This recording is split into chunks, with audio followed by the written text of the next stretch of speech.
കായംകുളത്തെ DYFI മർദ്ദനത്തിൽ പോലീസിനെതിരെ പരാതിക്കാരനായ Ajimon Kandalloor മർദ്ദിച്ചവർക്കെതിരെ കേസെടുക്കാത്തത് സമ്മർദ്ദം മൂലമാണ്. തനിക്ക് മർദ്ദനമേറ്റത് വൈകാരിക വിഷയമാക്കേണ്ട ആവശ്യം കോൺഗ്രസിനില്ലെന്നും അജിമോൻ കണ്ടല്ലൂർ റിപ്പോർട്ടറിനോട് പറഞ്ഞു. ഭിന്നശേഷിക്കാരനെ മർദ്ദിച്ചതിൽ സംസ്ഥാന മനുഷ്യാവകാശ കമ്മീഷൻ കേസെടുത്തു.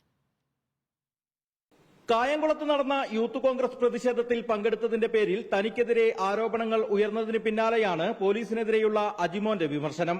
ഭിന്നശേഷിക്കാരനായ തന്നെ ഡിവൈഎഫ്ഐക്കാർ വളഞ്ഞിട്ട് തല്ലിയിട്ടും ഒരാൾക്കെതിരെ മാത്രമാണ് ഇതുവരെ കേസെടുത്തത്. മർദ്ദിച്ച ആളുകൾക്കെതിരെ തെളിവുകൾ സഹിതം പരാതി നൽകിയെങ്കിലും പ്രതികളെ അറസ്റ്റ് ചെയ്യാൻ ഉദ്യോഗസ്ഥർ തയ്യാറാകുന്നില്ല.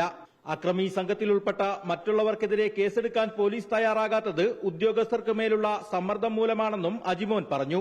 താൻ നടത്തിയ പ്രതിഷേധത്തെ പരിഹസിച്ച ഡിവൈഎഫ്ഐ നേതാവ് വി വസീഫും Pathanapuram MLA K B Ganesh കുമാറും ശ്രമിക്കുന്നത് പിണറായി വിജയനെ സന്തോഷിപ്പിച്ച് പൊളിറ്റിക്കൽ ഗ്രാഫ് ഉയർത്താനാണ്.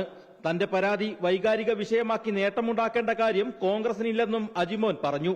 വസീഫിന്റെ ചർച്ചയിൽ ഞാൻ കണ്ടിരുന്നു, ഞാനെന്തോ ആത്മഹത്യ ചെയ്യാൻ പോയതാണെന്ന തരത്തിലാണ്.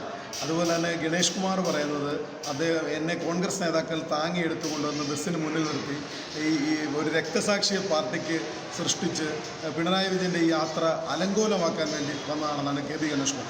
അദ്ദേഹത്തിന്റെ പൊളിറ്റിക്കൽ ഗ്രാഫിൽ അതുകൊണ്ട് LDFന്റെയോ അല്ലെങ്കിൽ പിണറായി വിജയനെയോ അത്തരത്തിൽ സന്തോഷിപ്പിക്കുന്നതുകൊണ്ട് അദ്ദേഹത്തിന് എന്തെങ്കിലും ഒരു ഗുണമുണ്ടായതുകൊണ്ടായിരിക്കും അങ്ങനെ ഒരു പരാമർശം ഉണ്ടായത്. AICC അംഗം ജോൺസൺ അബ്രഹാം അജിമോന് നേരിടേണ്ടി വന്ന മർദ്ദനം ചൂണ്ടിക്കാട്ടി നൽകിയ പരാതിയിൽ സംസ്ഥാന മനുഷ്യാവകാശ കമ്മീഷൻ കേസ് രജിസ്റ്റർ ചെയ്തു.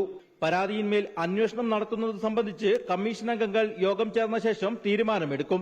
ഈ മാസം 16-ന് കായംകുളം ഗസ്റ്റ് ഹൌസിന് മുന്നിൽ വെച്ച് നവകേരള ബസിന് നേരെ നടന്ന പ്രതിഷേധത്തിനിടെയാണ് അജിമോനെ ഡിവൈഎഫ്ഐ പ്രവർത്തകർ മർദ്ദിച്ചത്.